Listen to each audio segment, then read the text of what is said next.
ada adab, ada akhlak, itu beda. Awas hati-hati, ada yang salah paham tentang akhlak.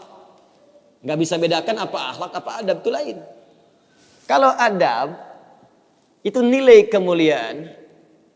kemuliaan yang didapatkan lewat proses pendidikan. Belajar. Kemudian membentuk peradaban.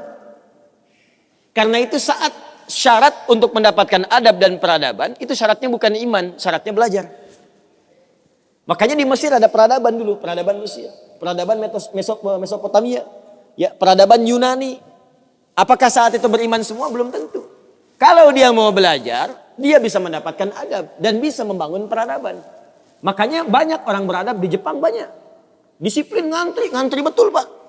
Jadi kalau benar-benar antum masuk ke tempat gak ngantri, ketahuan antum gak beradab.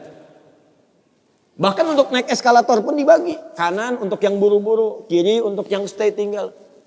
Gak bisa antum ngobrol kanan kiri itu. Di sebagian eskalator dipersempit cuma satu aja jaraknya, satu orang aja. Ya. Itu adab.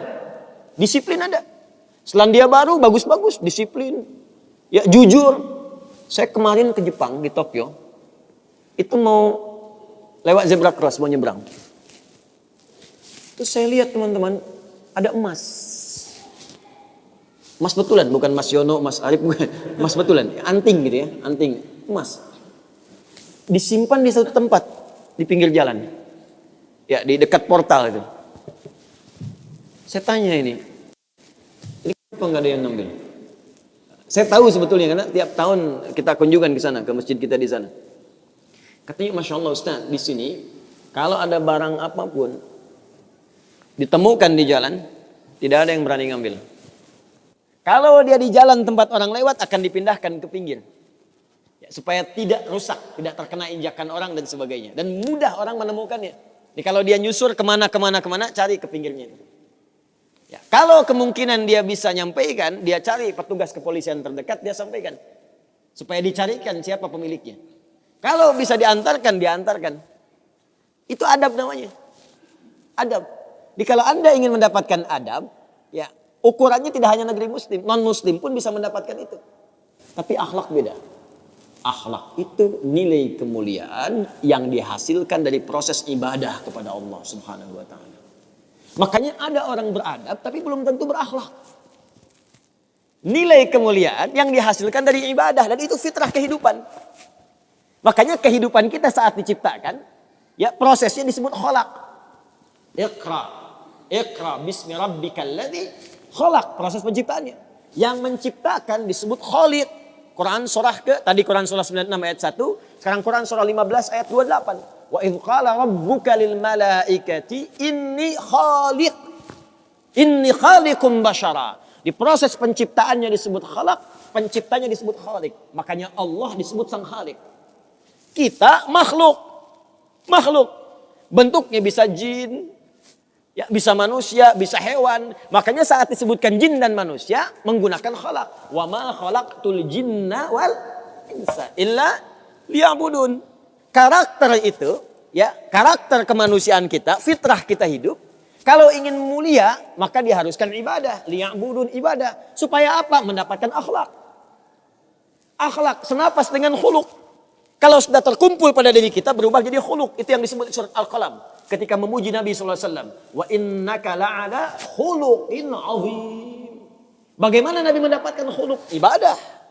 Dengan meningkatkan takwa kepada Allah Subhanahu wa ta'ala. Makanya diminta kita sholat, diminta kita puasa, baca Al-Quran supaya punya akhlak. Apa diantara akhlak itu nilai kemuliaannya? Maaf, bukan sekedar disiplin, bukan sekedar jujur, lebih tinggi daripada itu. Bagaimana meninggalkan semua yang tidak baik, khamar tidak baik, zina tidak baik. Hati-hati, zina gak bagus, khamar tak bagus. Siapapun di muka bumi, mohon maaf, sekalipun pelakunya pasti akan menolak zina. Ya, pezina dengan pezina menikah, yang satu selingkuh dengan yang lain, pasti dia akan katakan kamu selingkuh, padahal dia zina juga. Silakan cek, mabuk sama khamar, makanya dalam Islam khamar dilarang. Karena itu ketika Anda sholat tujuannya apa? Membentuk akhlak. Apa diantaranya? Quran surah ke-29 ayat 45. Utlu ma uhya ilaika minal kitab wa aqimis shalah innas sholata tanha anil fahsya'i wal munkar. Fahsya itu perilaku buruk dari syahwat. Ya, pornografi, porno aksi, zina, LGBT, transgender, macam-macam itu fahsya. Mungkar, keburukan yang diingkari oleh hati, sumbernya nafsu perut dan akal. Membunuh, merampok, korupsi, ya, berdusta, kolusi, macam-macam mungkar. Ini sifatnya akhlak. Makanya mohon maaf kalau Anda katakan orang Jepang berakhlak, orang Selandia Baru berakhlak, itu Anda kurang pengetahuan. Beradab betul, berakhlak belum tentu. Karena di sana disiplin tapi mabuk jalan terus. Zina biasa. Itu bukan akhlak namanya, itu adab. Itu adab. Jadi kita mesti bedakan mana adab, mana akhlak, itu berbeda. Ya, karena itu orang ibadah, kalau benar ibadahnya pasti berakhlak. Jelas? Kalau orang belajar mungkin beradab, tapi belum tentu dia berakhlak.